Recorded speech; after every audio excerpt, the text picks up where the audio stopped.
मैं डॉक्टर अर्चना श्रीवास्तव विवेचना चैनल पर आप सभी का हार्दिक अभिनंदन करती हूँ।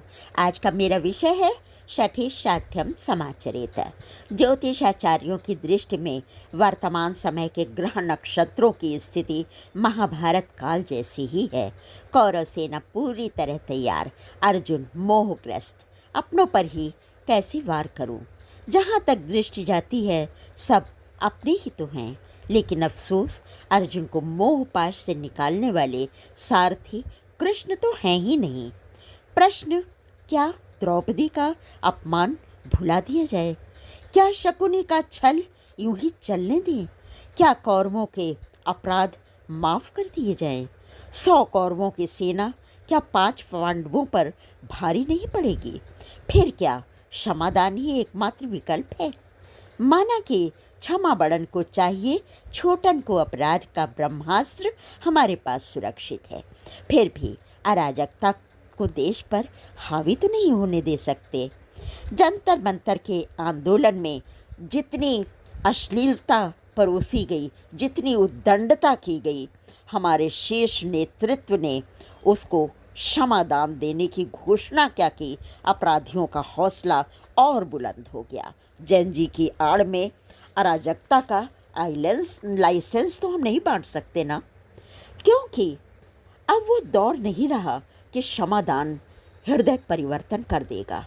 अराजकता फैलाने वाले इन बच्चों में कहीं से भी अपराध बोध नहीं नजर आता है। कठोरतम दंड ही इन्हें सही मार्ग पर ला सकता है, क्योंकि ये बिगड़ैल बच्चे हैं।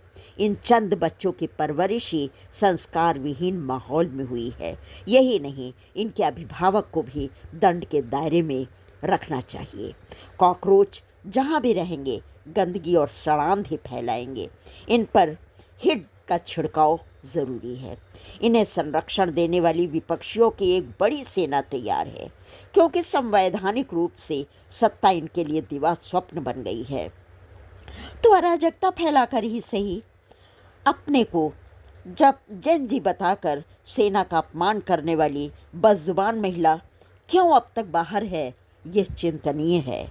जो जैसा अपराध करे उसके लिए यथोचित दंड देना अनिवार्य है, अन्यथा देश ऐसी दिशा में बढ़ जाएगा कि ये मुट्ठी भर काकरोच देश को अराजकता और गंदगी की भेंट चढ़ाने में देर नहीं करेंगे। इन्हें गटर में ही वापस डालना न्यायोचित प्रक्रिया होगी।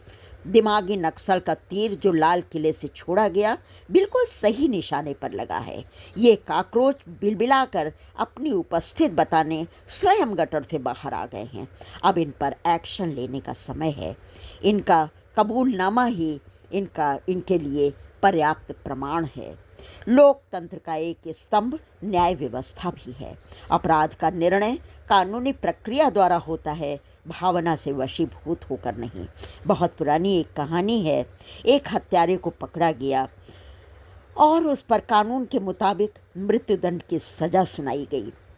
जब उससे अंतिम इच्छा पूछी गई तो उसने कहा, मेरी माँ को मुझसे पहले मृत्युदंड दिया जाए, क्योंकि बचपन में मैं छोटी छोटी चोरियां करता था। बड़े होकर बड़े अपराध करने लगा, लेकिन मेरी माँ उस पर खुश होती थी, मेरी पीठ थपथपाती थी। माँ ने मुझे अगर दंड दिया होता तो शायद मैं अपराध की दुनिया में इतना आगे नहीं बढ़ाया होता।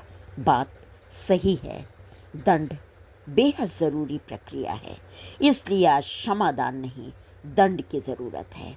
ऐसा नहीं हुआ तो ये जहरीले बच्चे हमारे उन बच्चों को जो अपनी रचनात्मक दुनिया में भारत का नाम रोशन कर रहे हैं, उनको भी ये बच्चे विषाक्त वातावरण में खींच लाएंगे, क्योंकि राजनेता इन्हें अपना हथियार बनाकर देश के विरोध में अराजकता फैलाने को तैयार बैठे हैं। कंधे इनके होंगे और बंदूकें कहीं और से चलेंगी। देश के लिए इसके परिणाम अच्छे नहीं होंगे। अतः षठे शाठ्यम समाचरेत ही की नीति सर्वोपरि है, क्योंकि हमारा राष्ट्र हमारे लिए सर्वप्रथम है, बाकी सब कुछ बाद में है। धन्यवाद। फिर मिलती हूँ किसी नए विमर्श के साथ। कमेंट बॉक्स में प्रतिक्रिया देना ना भूलें।